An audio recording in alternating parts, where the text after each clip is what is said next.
Olá, eu sou o Ricardo Pieroncini e esse é o Divina Conversa, um lugar destinado a conversar sobre assuntos de fé e sobre a falta de fé. Hoje eu tenho o privilégio de conversar com dois pensadores da Bíblia. A honra de receber aqui hoje o pastor Edson Romero e o pastor Valdeci Lima. Muito obrigado, sejam muito bem-vindos. Prazer é nosso. Nós que agradecemos o gentil convite. Eu vou refrescar a memória do pastor Edson Romero, ele não vai se lembrar, mas ele me deixou numa saia justa em público. E agora é minha vingança, viu, pastor Valdeci? Ele merece. Não esqueça, eu vou pegar a palavra, tá? Preciso pegar leve, né? Mas o arremate final é meu, tá? E há uns mais de 15 anos, certamente, eu convidei o pastor Edson para fazer uma semana de oração na igreja que eu frequento, e ele foi muito solícito, foi muito, muito boa a semana, e no encerramento, onde a gente agradece, onde geralmente o convidado agradece pela hospedagem que teve, na época eu ainda namorava a minha esposa, mas eu namorava ela há muitos anos, e ele me fez me comprometer em público de que eu me casaria logo com a minha então namorada, né? Não sei se foi a pedido dela, eu sei que funcionou, porque logo depois eu tive que casar, viu? Eu espero que a tua esposa tenha uma gratidão comigo e não um remorso. Não nada. Na dúvida eu não vou nem perguntar, viu? Mas acho que vai. Vamos mudar de assunto. E eu queria agradecer ao pastor Valdeci também, porque eu vi o pastor Valdeci participando de um podcast chamado Vertical, com o pastor Robson Aleixo, falando sobre a graça. E algumas colocações do pastor Valdeci me impressionaram tanto, e eu já estava estudando sobre a graça, que me veio a ideia de fazer esse canal, o Divina Conversa. Então, o pastor Valdeci diretamente está ligado à ideia desse canal. Então, muito obrigado. Eu fico muito feliz de saber que as sementes brotam, né, e a gente participa de alguma forma, né? Eu nunca imaginei, mas que bênção que é isso. Isso é um privilégio estar envolvido com uma programação sua, viu? Fico muito contente. Ótimo, ótimo. Eu tenho uma amiga chamada Alana. A Alana não frequenta igreja. E eu queria, pastor Edson, que você ajudasse a Alana a entender o que é graça. Qual uma definição direta, simples, que você teria para quem não está familiarizado com o assunto da graça? Bom, boa noite, Alana. Que bom ter você aqui. E para você e para todos que têm esse questionamento, a graça, obviamente, como a própria palavra diz, é quando você recebe algo imerecido. E no reino da graça que nós estamos vivendo, ninguém recebe o que merece, ninguém. A gente vai posteriormente em outros blogs falar sobre isso, mas em outros programas, né? Mas ninguém recebe, nem Cristo recebeu o que merecia. E a gente não recebe, não merece o que recebe dele. Então eu diria o seguinte, uma das definições da graça, né? Se você fizer tudo certinho, Deus não vai lhe amar mais. Se você fizer tudo errado, ele não vai lhe amar menos. Porque no amor de Deus não há nem sombra de variação. Porque Deus lhe ama, Deus ama você e faz de tudo para conquistar seu coração. Se alguém perguntasse qual é a atividade que mais toma tempo de Deus, é exatamente essa, a conquista do seu coração, Alana. Todos os dias batendo na porta do seu coração. É um amor que ele expressa de uma forma abundante, sem esperar nada em troca. Não porque a gente merece, mas porque ele simplesmente ama. Então, graça e Deus é a mesma definição. O que é graça? Deus. O que é Deus? Graça. Perfeito. Eu li esses... A extensão da graça para a nossa compreensão também é misericórdia, né? E a Bíblia é pródiga, ela usa demais, né? Que nós temos que adorar a Deus, coisa e tal. Por quê? Porque a sua misericórdia dura para sempre. Se nós tivéssemos uma noção real do que significa para sempre, a gente ia entender a graça. Sim. Mas para sempre, o infinito não chega na nossa compreensão.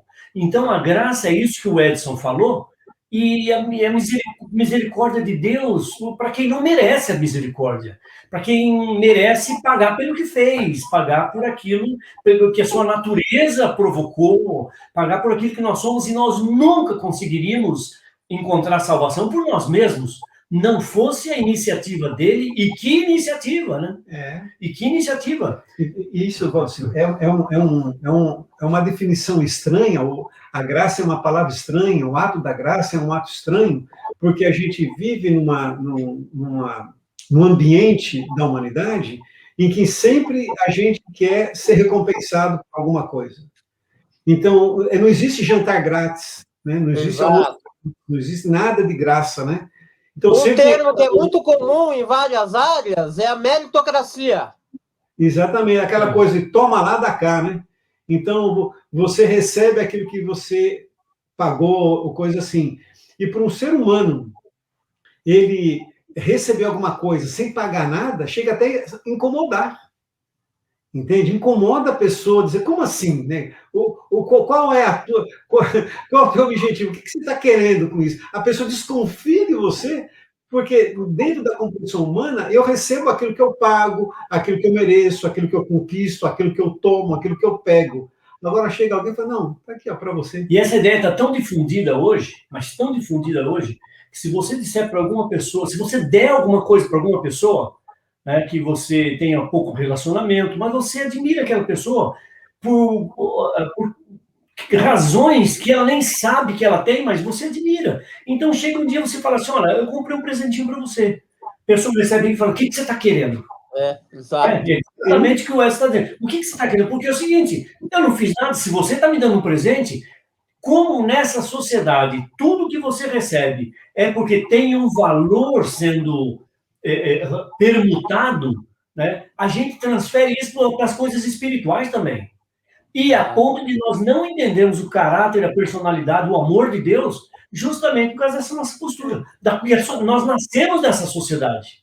Por isso que a gente tem que saber por que nós somos gratos a Deus. Isso. Deus nos salvou do quê? Entende? Então, se eu não entender a generosidade do dom de Deus, né, do presente de Deus, eu não vou ser uma pessoa grata o suficiente. Então, eu tenho que entender o que estava em jogo com a queda do homem. O que estava em jogo, né?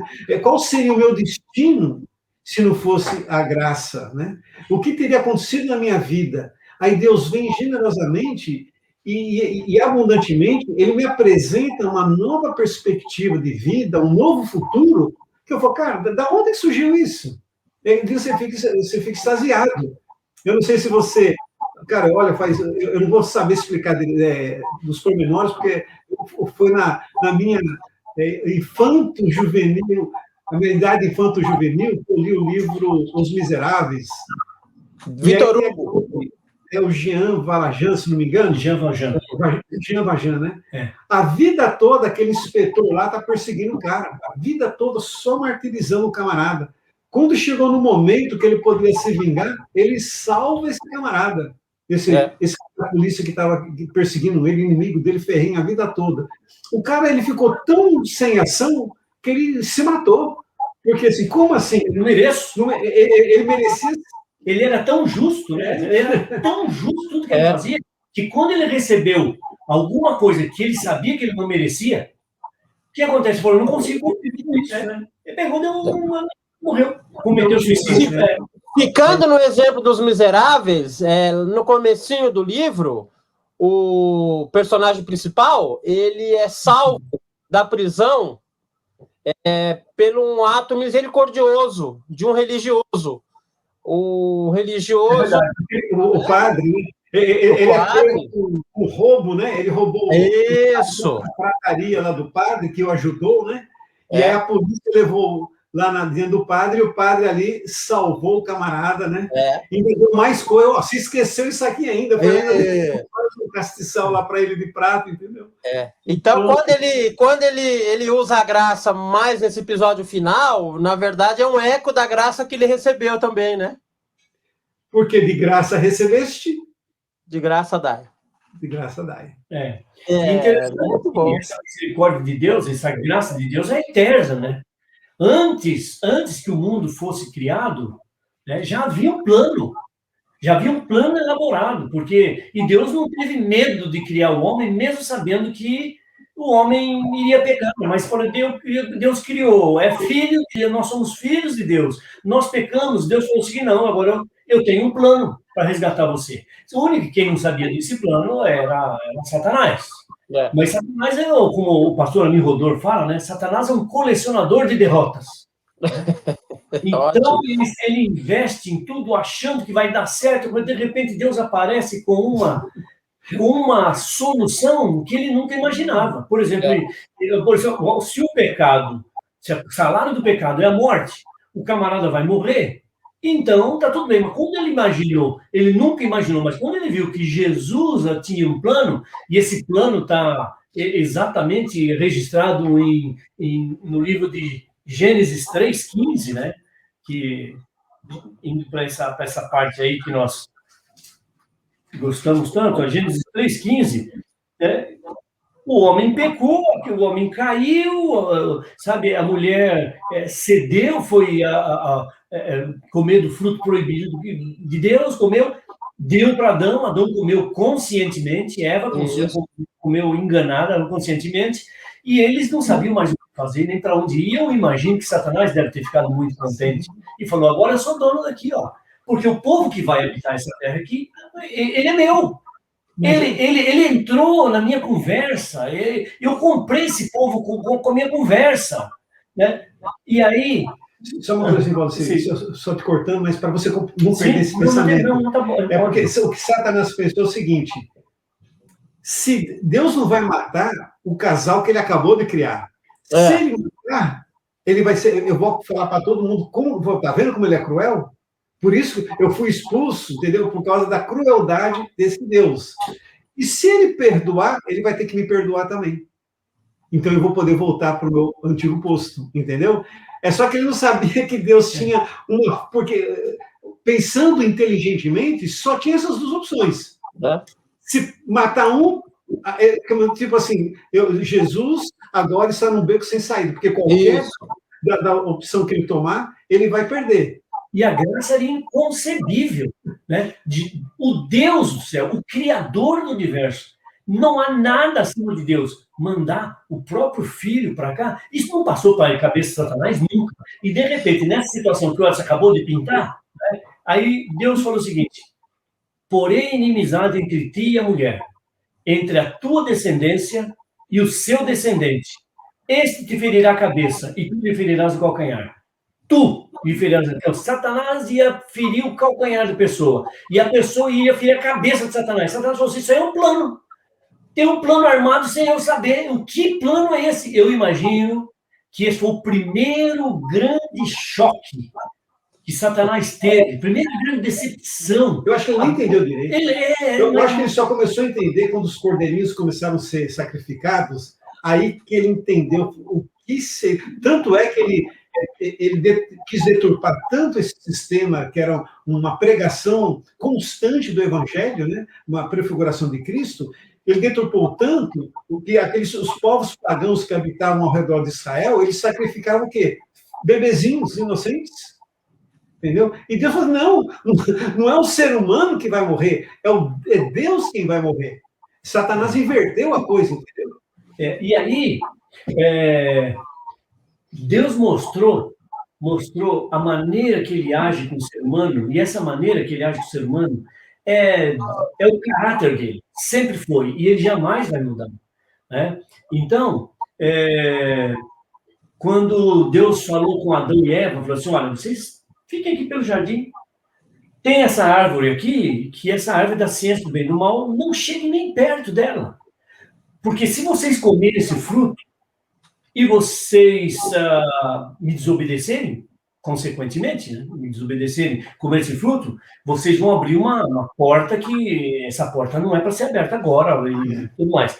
E aí o que vai acontecer? Vocês vão morrer. Essa é uma lei que não vai se quebrar nunca. O salário do pecado é a morte. Vocês vão pecar, vocês vão trair a minha confiança, o meu plano, a minha ideia, e aí o que acontece? Vocês vão morrer.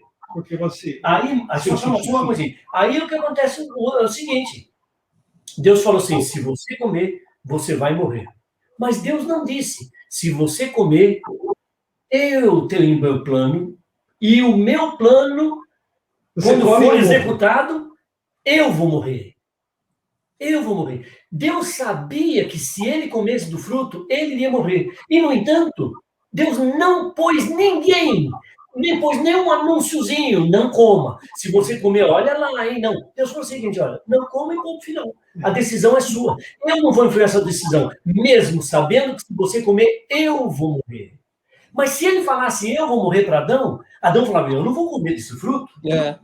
Eu não quero ser o responsável pela morte de Deus, eu não sei como isso vai acontecer, mas eu não quero ser o responsável. Provavelmente ele não comeria, Deus não morreria, mas o livre-arbítrio dele estaria comprometido. Exatamente. Estaria comprometido. E Deus, mas é isso que não entra nunca, nós nunca vamos levar uma eternidade para começar a entender. Né? Como que Deus permite que eu cometa um pecado que poderia ser evitado e esse pecado vai matar o filho dele, que também é Deus? Sim. O que está em jogo, sim. Não, eu tô inspirado com a disposição de Deus em preservar a liberdade do ser humano, não é? Sim, exato. Porque é o seguinte, o que estava em jogo ali no Éden não era, obviamente, um fruto. Deus não é mesquinho. Muito pelo contrário, Deus vocês podem comer de tudo e tudo. Não tinha nada de misterioso, nada de significativo. Era um fruto qualquer, mas qualquer mesmo. Não tinha nenhum mistério naquele fruto. A única coisa que estava em jogo ali é o seguinte, você confia ou não na minha palavra? Porque quando Satanás sugeriu uma outra intenção de Deus, então ali que estava em jogo a palavra de Deus e a palavra de Satanás. Porque até hoje é isso que sempre está em jogo. Dentro do viver cristão, né, quando a gente escolhe ser cristão, é que a gente escolhe confiar na única pessoa que merece a nossa confiança. Entende? Então, eu confio ou não na palavra de Deus? Então, Satanás propôs uma palavra, uma possibilidade que era contra a possibilidade de Deus. Entende? Então, ali o que estava em jogo era confiar ou não. E o que Deus queria era exatamente isso. Eu quero que vocês me amem por confiança. Por aquilo que eu já demonstrei para vocês, eu só quero que vocês respondam ao amor com o qual eu estou lhe amando. Ricardo, olha, só para você entender, e para ficar um pouco mais claro no nosso nível humano do que significa essa graça, que nós não somos capazes de fazer isso. Nossa moral não permite isso. A nossa ética, por incrível que pareça, não entra em jogo quando essas coisas estão acontecendo. Por exemplo, numa sala de aula, num colégio, num país ou em qualquer outro canto, a gente tem uma árvore da ciência do bem e do mal na nossa casa, ou na nossa escola, ou na nossa sala de aula. E aí eu chego com meus alunos e digo o seguinte, olha, isso aqui vocês não podem fazer. Se vocês fizerem, vocês vão comprometer a escola, vão comprometer. Essa é uma lei da causa e efeito. Exato, de causa e efeito. Vocês não podem fazer isso. E eu fico pensando, eles não podem fazer. Se fizer, vai trazer um estrago muito grande. Então, como eu não quero pagar o preço desse estrago, que sou o professor e responsável por eles, eu olho e faço o seguinte, então aqui é a árvore, entre aspas, a árvore da ciência bemol na nossa sala de aula. Ninguém pode fazer isso. E eu ponho 30 monitores em volta da árvore para que ninguém chegue perto. E digo, eles estão aqui para proteger você. Quando, no fundo, é para me proteger. Porque eu não quero morrer com esse aluno. Eu não quero pagar o preço pelo erro que ele cometeu usando a liberdade que eu dei. Então, eu tiro, entre aspas, a liberdade deles. E quantos anjos Deus colocou em volta da árvore da ciência do bem e do mal para que o casal não se aproximasse? Nenhum. Nenhum. Você é livre para usar a sua vontade. Você usa a sua vontade e o que é que vai acontecer? Eu vou resolver o problema, mas não vou mexer no seu livre-arbítrio. E esse problema que eu vou resolver não é simples, vou resolver com a minha morte. Gente, isso é demais para a gente entender. É muito bonito. Não, eu nunca tinha pensado nessa questão de que quando Deus falou que certamente o homem morreria, ele omitiu o detalhe mais importante, né? Que Deus morreria. Né? Porque o plano dele já estava feito. Ele já sabia disso. E ele não se poupou. Gente, isso é demais. Isso é demais. Na realidade, Deus respeita tanto o nosso livre-arbítrio que ele não diz certas coisas para exatamente não comprometer o nosso livre-arbítrio. Por exemplo, se Deus pegasse alguma constelação e mexesse nela, que seria muito fácil para ele fazer isso, e agrupasse de tal forma que aquele agrupamento escrevesse uma frase que as pessoas não teriam outra opção a não ser acreditar que existe um Deus criador de todas as coisas. Por que Deus nos faz isso? Porque ele dá uma evidência da existência dele, mas deixa um espaço para a fé, porque fé é confiança. Não existe relacionamento sem confiança. Então, se Deus, de repente, se mostrasse dessa forma, ninguém teria a opção de não acreditar em Deus. Teria só a opção de amar ou odiar, mas não teria a opção de acreditar ou não. Como ele respeita nosso livre-arbítrio, ele se esconde um pouco, ele deixa evidências também um pouco, para que eu tenha espaço para exercer a minha confiança nele. Então, você, por exemplo, como a gente estava conversando sobre a graça escondida, né? A graça encoberta. Como é? A graça encoberta. Desculpa, a graça encoberta. Quando você começa a ler o primeiro capítulo de Gênesis, olha quanta graça encoberta tem. Exato. Naquele único capítulo. Quando Adão abriu o olho pela primeira vez, ele já tinha, obviamente, um corpo perfeito, entendeu? Que ele não fez nada para ter aquele corpo. Ele nem tinha se desenvolvido, ele foi criado adulto. Ele abriu os olhos, já tinha árvores, já tinha todo o alimento, ele não precisava, tudo que ele precisava, todas as necessidades dele já tinham sido planejadas antes do nascimento dele. Então, ele recebeu tudo de graça. Ele não teve que provar nada para receber o paraíso. Porque hoje a gente tem a ideia de a gente tem que se fazer por merecer o paraíso. Não, ele nasceu no paraíso, que ele não pediu, que ele não pagou nada por ele. Olha a graça só no primeiro...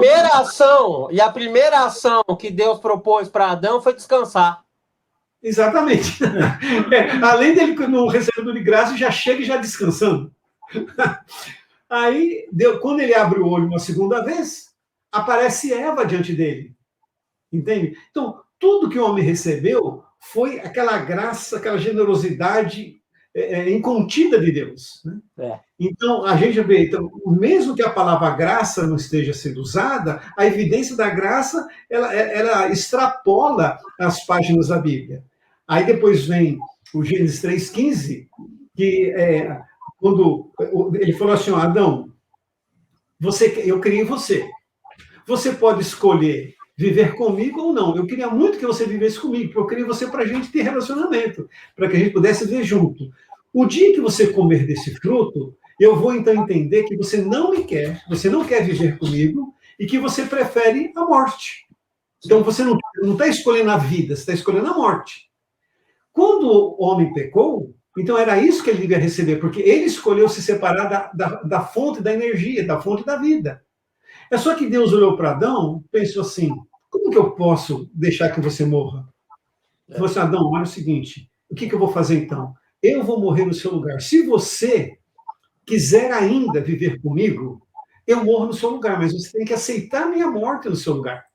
Está vendo como o Evangelho, desde a primeira página da Bíblia, ali o Evangelho está ali, claro. Por isso que a Bíblia diz que o Evangelho é eterno, né? É eterno. Vem desde antes. O caráter de Deus é o próprio Evangelho. Esse amor é o Evangelho que o Edson está falando aqui agora. Entendeu? E aí, eu posso trazer mais uma vez a postura de Deus com respeito ao ser humano agora, usando esse Evangelho eterno, esse amor incompreensível, essa graça que nós não entendemos, e ele sempre usou muitas comparações, e ele conversava com o povo que ele havia escolhido, para que o povo representasse o nome dele, divulgasse o caráter dele, se tornasse Deus conhecido, mas o povo sempre abandonava Deus. E aí, olha só esse versículo aqui, eu estou tirando de Jeremias. Se o homem repudiar sua mulher, ou seja, abandonar sua mulher, e ela o deixar e tomar outro marido. Então, veja bem, um homem casado manda a mulher embora, ela pega, ela fala, não gosto de ele, diz, não gosto de você, sai daqui. Aí ela decide sair, ir embora, e arranja outro marido. Porventura, aquele tornará ela? Você acha que o primeiro marido vai voltar a ela? Não. Não se poluiria ele com isso. Ora, você se prostituiu com muitos amantes, Deus falando para o seu povo. Esses amantes ficam outros deuses. Você me abandonou, você cuspiu em mim, você não quis saber de mim, você se prostituiu. Eu amo você e você se prostitui. Nesse relacionamento entre marido e mulher, que é um exemplo, né, do Deus com o seu povo, né? Você se prostituiu com muitos amantes. Mas ainda assim, volta para mim porque eu te recebo. Quer dizer, Deus fala, você acha que o marido vai receber uma mulher que se prostitui? De jeito nenhum. Que sai por aí, né, e conhecendo outros amantes, você não sabe se ela é amante de um soldado de um batalhão, ou então de um batalhão, nem nada, é uma mulher moralmente podre, e ninguém quer uma mulher dessa de volta.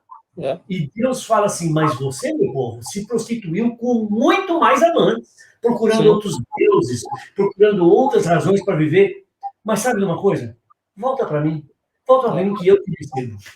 É demais, né?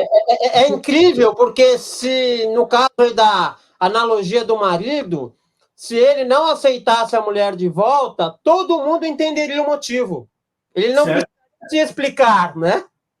É por isso que a graça é escandalosa, porque o escândalo está na graça, não na justiça.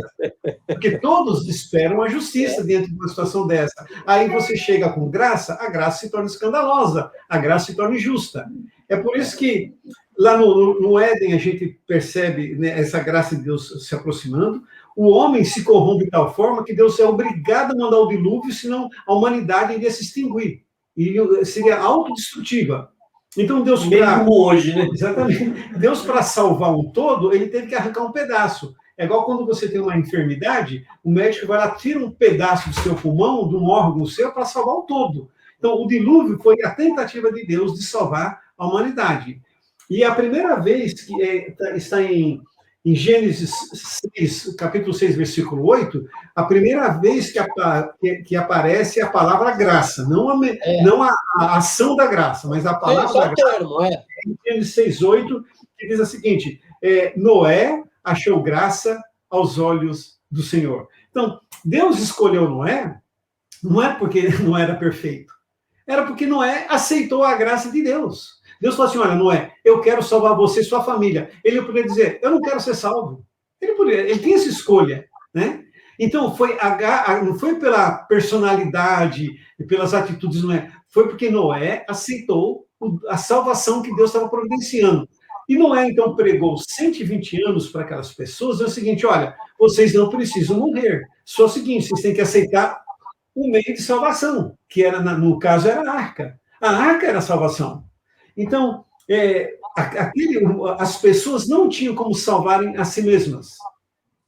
Então, o meio escolhido por Deus era a arca. E você vê a graça. Aí você vai acompanhando em todo o Velho Testamento. Tem assim, um momento que o pastor Valdeci comentou há algum tempo, e eu acho muito interessante. Em geral, a gente associa ao Monte Sinai, né, a questão da lei, dos 10 mandamentos, alguma coisa oposta à graça, né? Mas dá para ver ali a graça encoberta, não é? Rapaz, olha, pensa bem, Deus, ele deu a lei, ele deu um presente para a humanidade. Ele não deu um código de cobrança, de punição. Deu um código de sobrevivência, né? Código de sobrevivência. A gente está vivendo num mundo horrível, né? Então ele falou assim, olha, aqui tem uma forma de você sobreviver nesse mundo tão cruel, tão estúpido, tão insensato, tão louco. Olha, o estilo de vida mais sensato é esse aqui. Então, cara, a lei é o caráter de Deus. Ele deu algo que era dele, da pessoa dele. Então, e o Sinai é conhecido como a primeira aliança, né? Quer dizer, a primeira foi com Adão, depois foi com Noé. mas aí depois vem a aliança de Deus com o povo de Israel e o Sinai. Então, a aliança é o quê? É o relacionamento que Deus queria ter com o povo. Então, vamos nos casar. Eu construo um santuário que eu quero habitar com vocês, eu quero junto de vocês. Sim. Então, a própria palavra aliança carrega em si o sentido da graça. E outra coisa, Deus está dizendo, olha que aliança, mais injusta também. Porque Deus disse, a minha parte é dar as coisas boas para vocês. A parte de vocês é receber. Eu não quero nada de vocês. Vocês acreditam, vocês usam a fé e recebem. Olha, mas é uma aliança muito injusta. Sim. Muito injusta. E nós utilizamos a fé para receber.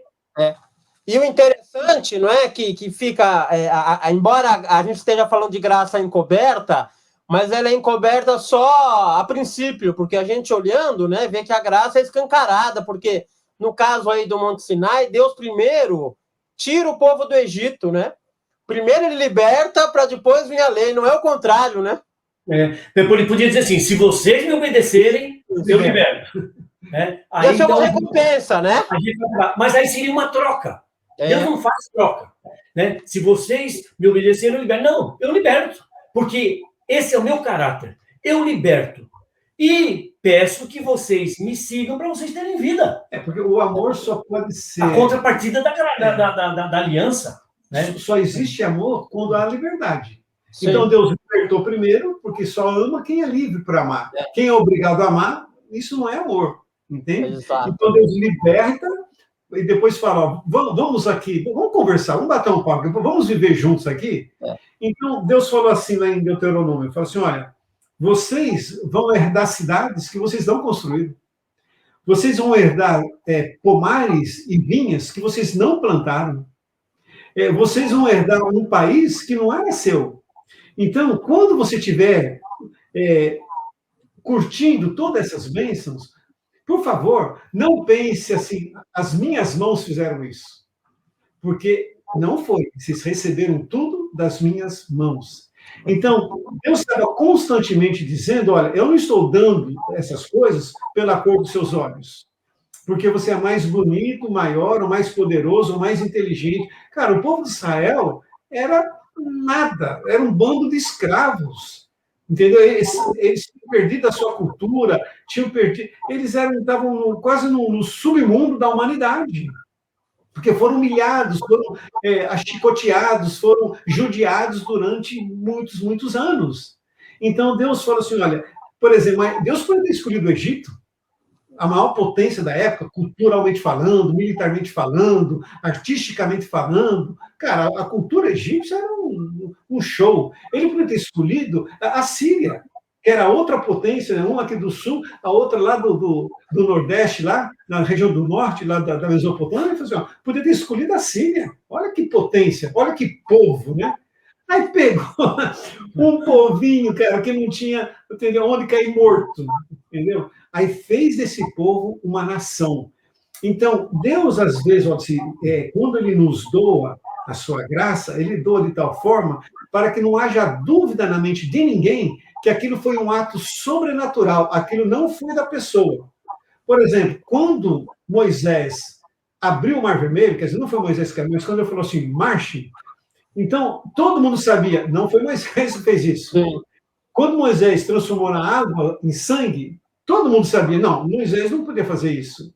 Entendeu? Quando Moisés fez sair água da rocha, estava fácil para todo mundo ver. Não foi Moisés que fez isso, isso é uma coisa de Deus. Então, o que Jesus falou, olha, vocês vivam dessa forma, de acordo com a minha lei, com a minha graça, com o meu amor, porque as pessoas vão ver as suas boas obras e vão glorificar a Deus, porque para o ser humano egoísta, fazer boas obras, generosidade, amar os outros, etc., visivelmente as pessoas vão perceber, não, peraí, isso aqui tem um poder sobrenatural, isso aqui não é humano, é sobre-humano. Por isso que num livro que eu li recentemente, um camarada falou assim, sobre criação e evolução, esse assunto, esse debate. Ele disse que uma grande, ele falou o nome dela, mas eu não conheço porque não é da minha área, obviamente, uma grande cientista, uma das mais renomadas do mundo, evolucionista, Roche e tal, Ela disse o seguinte, olha a confissão dela. Não existe nada mais embaraçoso para um ateu do que ver um cristão parecido com Cristo. Porque quando você vê uma pessoa amorosa, generosa, perdoadora, uma pessoa tão bondosa quanto Cristo, não tem o que dizer, cara. Isso é algo de fora, isso não é inerente ao ser humano. Então, Deus ele vem com a graça dele para ficar visível para todo mundo que aquilo que você recebeu não é seu. Não roube a glória que é de Deus. Porque quando você pega para você egoisticamente aquilo que Deus te deu, você está roubando a glória que pertence a ele, entendeu? Sim. Então, reconheça que tudo isso veio dele. Testemunhe que isso veio dele. Exemplifique que isso veio dele, para que os homens vejam as nossas boas obras e glorifiquem a Deus que está no céu. E Deus concedendo todo esse aparato de graça para o ser humano parece que não entendeu nada, né? Parece que ele acha que ele merece alguma coisa. Mas Deus concedeu por quê? Porque ele queria utilizar esse povo como uma luz para levar a graça dele para outras pessoas. Não era para ser exclusivo. Não, exato. E eles queriam ser exclusivistas, achando que os méritos eram deles. Olha como nós, seres humanos, atrapalhamos todos os projetos de Deus. E mesmo Deus sendo atrapalhado, Deus perdoa, Deus fica calmo, Deus fica tranquilo. Há uma passagem, eu gosto dessa aplicação da graça de Deus no decorrer de como Deus tratou o seu povo na história. Talvez essa seja uma das últimas partes que a gente vai ter tempo aqui para essa primeira programação, mas se você me permitir, claro. Uma passagem que fica em Juízes 10. Olha só que coisa interessante. Juízes 10. Que Deus é esse que nós servimos? Sabe que na época dos juízes havia um ciclo, né? Um ciclo muito interessante do povo, né? E que é o seguinte, Deus dava recomendações ao povo, mas o que acontecia com o povo?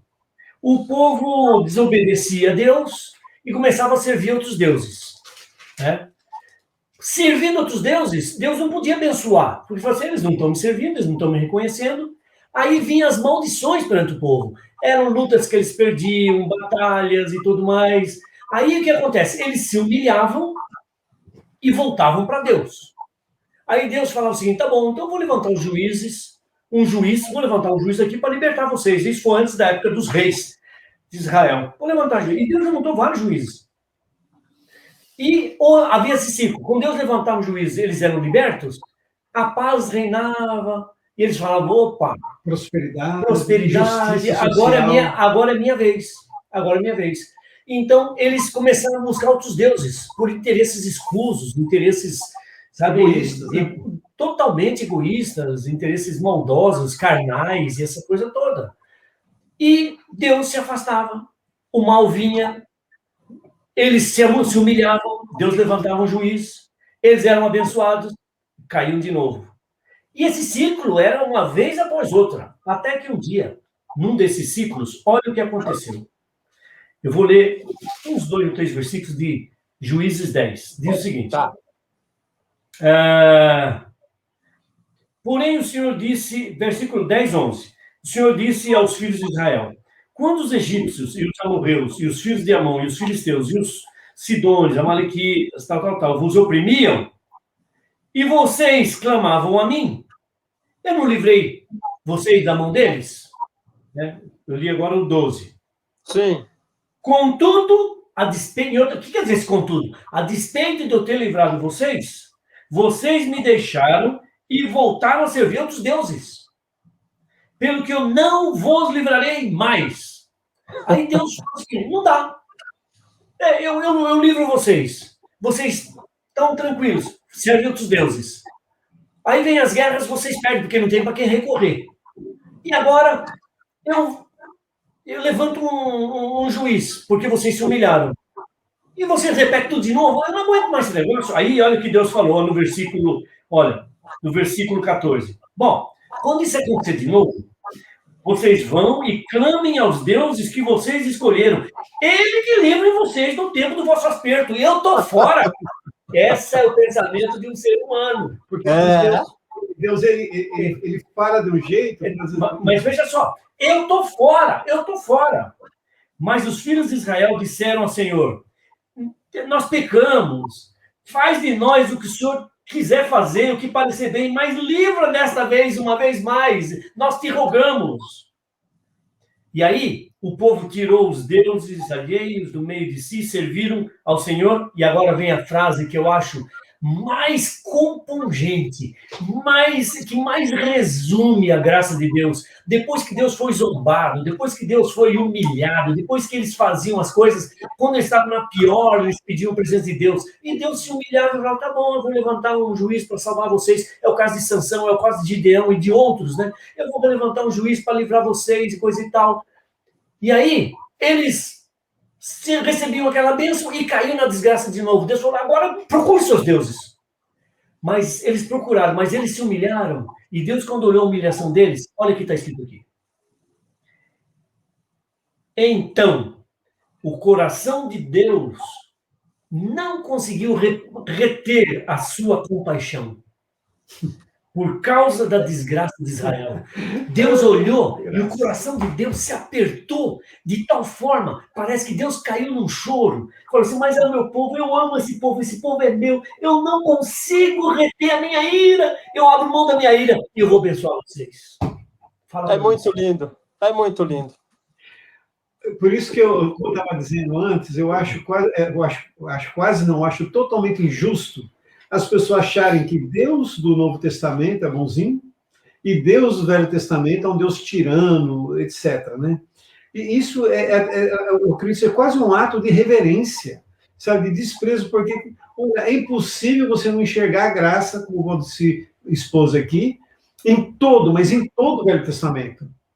A gente vê Deus assim, olha, toda vez ele fala, quando ele declara os juízos, olha, porque vai vir um povo lá do norte que vai fazer isso, vai levar vocês para o exílio, e dava, desculpa, aquela profecia de juízo. Mas aí, no finalzinho, ele já dava uma promessa de trazê-los de volta, e de, olha, eu vou lá castigar, mas eu vou recuperar vocês de volta. Entendeu? Ele não se contém, né? Então, veja o caso de Manassés, cara, esse rei foi horrível, horrível, sacrificou o filho dele para Baal, ali dentro do templo, no pátio do templo. Ele foi um cara assim, sabe, absurdamente profano, blasfemo, né? Aí ele é levado lá pro cativeiro, aí ele se humilhou. Aí Deus, como ele se humilhou, eu vou trazê-lo de volta, e ele foi novamente tendo colocado de volta e tal. Mesmo que as consequências dos atos dele, assim, fez milhões de pessoas sofrerem. Mas Deus foi lá e salvou, porque Deus trata todo mundo como indivíduo, né? Enfim, mas o verso que o Walter deixou um verso, vou deixar um outro verso também para vocês, que está em Números capítulo 23. Números 23. Só para a gente ver como que é a graça de Deus que está escancaradamente encoberta. Né? Escancaradamente encoberta. Mas vamos lá. Mas antes de ler o versículo, pense o seguinte, olha o povo de Israel no deserto. Altos e baixos, reclamava e reclamava, recebia pão do céu todo dia, ar-condicionado durante o dia que protegia do calor do deserto, uma nuvem, né? Uma nuvem, né? E à noite tinha lá um aquecedorzinho que esquentava, ninguém passava frio, ninguém passava calor, a comida caía no chão, você só tem que ir lá e pegar a comida, a água saía da rocha. Mas mesmo assim, o povo se rebelando contra Deus. Quando Balaão foi pago para amaldiçoar o povo, porque os inimigos pensaram, com um Deus desse, não tem como a gente guerrear. Então, se a gente conseguir afastá-lo desse Deus, é a única chance de derrotar esse povo. Então, levou Balaão para trazer a maldição. É só que Balaão não conseguia amaldiçoar, ele acabava abençoando, né? E aí, no versículo 21, leu só o versículo 20, né, para vocês entenderem. Não, leu do 19. Ele começa assim.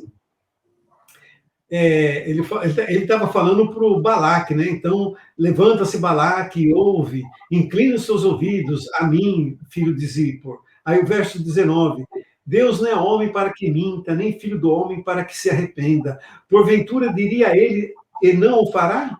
Ou falaria e não o confirmaria?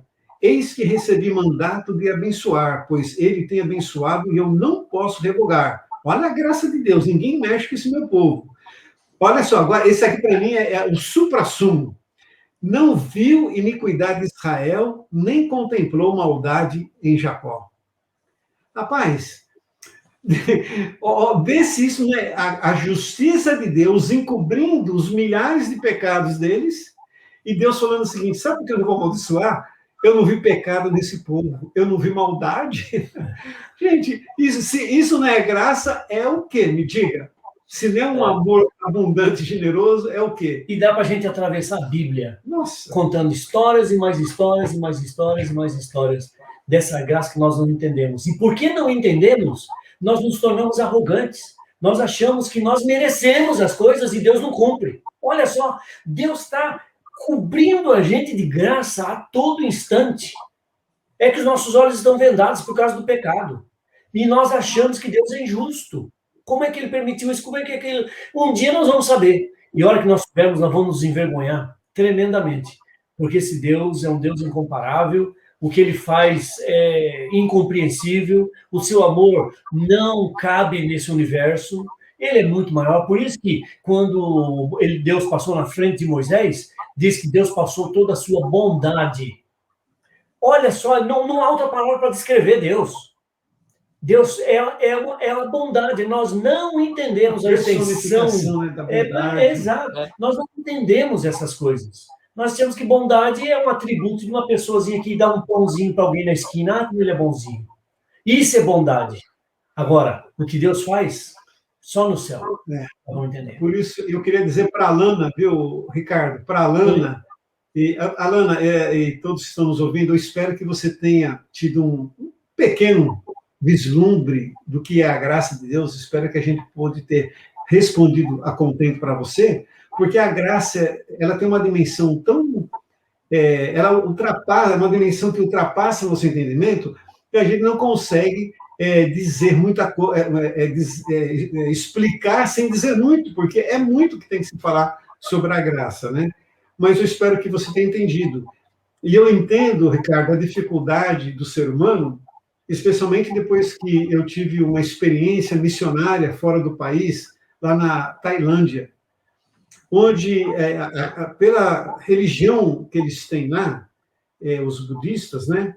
E tem outras religiões também, mas especialmente budista, para ele é o seguinte, para você ter uma ideia, eu não poderia contar a parábola do filho pródigo, porque para eles, uma pessoa que fez um ato de maldade, ela tem que pagar. Ou, por exemplo, o filho pródigo, ele era para ser desconsiderado filho o resto da vida. Não é mais filho. A história acabaria quando ele sai de casa. Acaba ali. Para eles, é ofensivo o pai receber o filho. Mas é ofensivo mesmo. Entendeu? Não é uma força de expressão, é ofensivo. Então, tem certas coisas da Bíblia que a gente não podia contar sem antes eles terem uma noção maior do que é o Evangelho, porque na mente deles não concebe isso daí. Então, a gente percebe que essa é a nossa dificuldade humana. Nós somos evangelizados, né? Nós aqui ocidentais somos um pouco mais evangelizados, quem sabe, mas mesmo assim, nós estamos muito longe de compreender que é a graça, porque no fundo, no coração deles lá e no nosso coração aqui, sempre existe uma incompreensão, porque, como o Valdeci disse, o ser humano quer justiça. A gente tem uma sede de justiça. É só que a gente quer justiça para o outro, não para a gente. Para a gente quer graça, a gente quer misericórdia. E Deus fala, não, cara, a misericórdia e a graça, se você cumprimentar as pessoas que te cumprimentam, se você só emprestar a quem vai te devolver, se você só amar aqueles que amam você de volta, isso não é nada. Agora, se você quer ser meu filho, se quer ser filho de Deus, você quer ser um cristão, então é o seguinte, ame seus inimigos. Orem por aqueles que perseguem e falam mal de você. Orem por essas pessoas. Faça o bem todas as vezes que você tiver oportunidade para essas pessoas, como o samaritano fez com o judeu. Então, faça o bem. E Deus manda o sol para injustos, para justos. Deus é generoso. Então, seja generoso assim. Então, isso que é o que Deus quer com a gente. E é fácil? Não é fácil. Por causa do nosso senso de justiça humana, da coisa de você merecer aquilo que você faz, né? Mas Deus, ele inverteu essa noção de justiça, né? Porque a justiça dele, na realidade, é a graça. Olha, pastor Valdeci Lima, há muito tempo eu li um texto seu chamado A Verdade que Jesus Não Disse.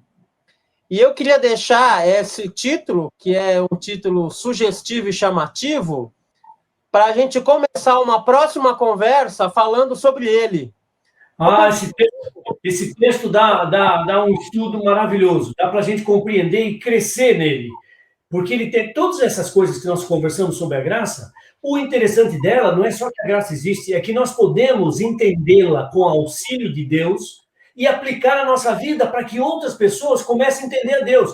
No fundo, nós vamos repetir em nossa existência aquilo que era a missão de Jesus, revelar o caráter do Pai. E nós, através da compreensão da graça, podemos revelar o caráter de Deus através de Jesus Cristo na nossa vida, porque nós estamos duplicando, né, a vida de Jesus, vivendo como ele viveu, como ele pediu que nós vivêssemos, né? E então eu acho que esse é a razão da existência do cristão, a razão da existência do cristianismo. Não é ele reivindicar coisas, ou então querer justiça, é ele representar, duplicar o caráter de Cristo na sua vida para que outras pessoas tenham a possibilidade de entender a Deus. Porque sem entender a Deus, sem entender a graça, não há salvação. Como eu não sou bobo nem nada, eu já agendei uma próxima conversa com vocês. Então, quem está assistindo a gente vai ter o privilégio de tê-los novamente. E aqui ficou exemplificado um pouco o que é a graça. Eu não sei o que vocês viram em mim, mas vocês aceitaram o meu convite e foi uma honra.